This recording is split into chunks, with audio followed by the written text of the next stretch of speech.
High, আজ হলো ভূত চতুর্দশী আর এখন প্রায় রাত ৯টা বাজতে যায়। ভেবেছিলাম আজকে বেরোবো না কারণ আজকে একটু কাজ ছিল, একটা শ্যুট ছিল অ্যাকচুয়ালি এই লিপ গ্লসগুলোর শ্যুট। ওইজন্যই বের করে রেখেছিলাম।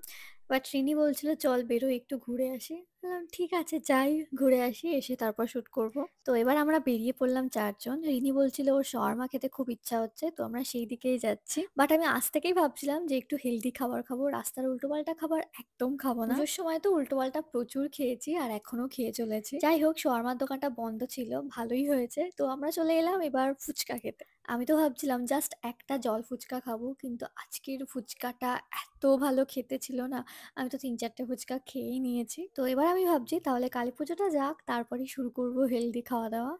এবার বাড়ি এসে দেখি মা রান্না করছে পায়েস। পায়েস খেতে তো আমার দারুণ লাগে। মা বলল কয়েকটা আলু কেটে দিতে, আলুর তরকারি বানাবে। তো সেটাই করে দিলাম। ভাবছিলাম শ্যুটটা বাড়ি এসে করব, বাট এত রাতে আর করব না। কালকে সকালবেলা একেবারে ফ্রেশ মাইন্ডে সানলাইটে শ্যুট করব। এটা হলো নেক্সট ডে, আজ কালীপুজো। তো সকালবেলা বসে গেছি রেডি হয়ে শ্যুট করতে। মাঝে আর তেমন কোনো ভিডিও করা হয়নি। এটা হলো সন্ধ্যাবেলা।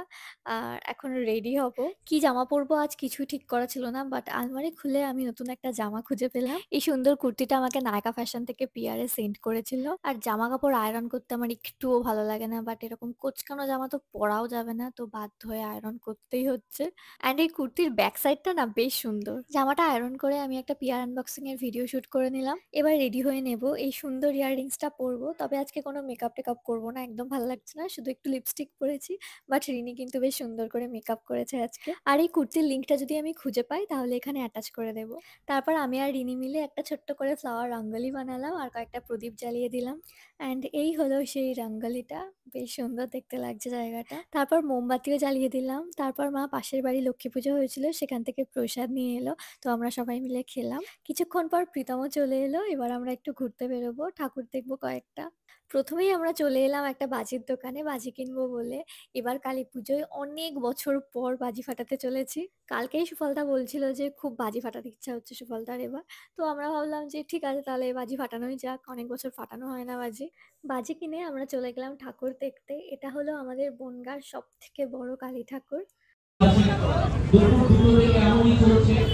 এবার আমরা চলে আসলাম সুফল দাদের বাড়িতে বাজি ফাটাতে। আমাদের বাড়িতে বাজি ফাটাবো না, কারণ আমাদের বাড়িতে অনেকগুলো বিল্লি রয়েছে, ওরা ভয় পেতে পারে। আমরা ভাবছিলাম কোন বাজিটা দিয়ে স্টার্ট করা যায়। তো প্রীতম বলল শেল ফাটিয়ে স্টার্ট করা হোক।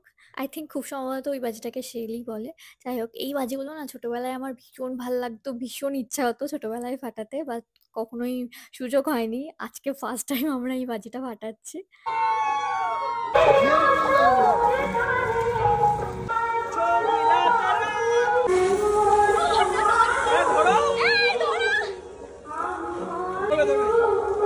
হয়নি, এখন যায়নি, ও যাবে ওইদিকে। কিছু হয়নি।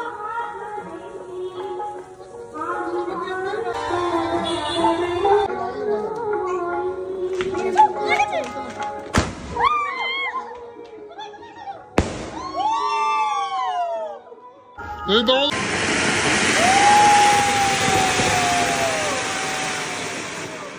বাজি ফাটানো হয়ে গেলে আমরা চলে আসলাম ডিনার করতে একটা রেস্টুরেন্টে। এই রেস্টুরেন্টটায় আমরা সাধারণত আসি না, অনেক বছর আগে এসেছিলাম ১-২ বার হয়তো। আমাদের সবার আজকে রুমালি রুটি খেতে ইচ্ছা হচ্ছিল আর সেটা এখানেই পাওয়া যায়। তো আমরা নিয়েছিলাম রুমালি রুটি আর তার সাথে চিকেন চাপ। খাবারটা খুব ভালো না, মোটামুটি ঠিকঠাক ছিল আরকি। তো এবার যাবো আমরা বাড়ি। আর আমাদের বাড়ির পাশে একটা কালীপুজো হচ্ছে, সেখানে বেশ সুন্দর লাইট দিয়েছে দেখলাম। আর মায়ের জন্য কয়েকটা বাজি নিয়ে এসেছিলাম, সেটাই মা এখন জ্বালাচ্ছে। So that's it for today. ভিডিওটা ভালো লাগলে লাইক করো, কমেন্ট করো, and don't forget to subscribe my channel. By.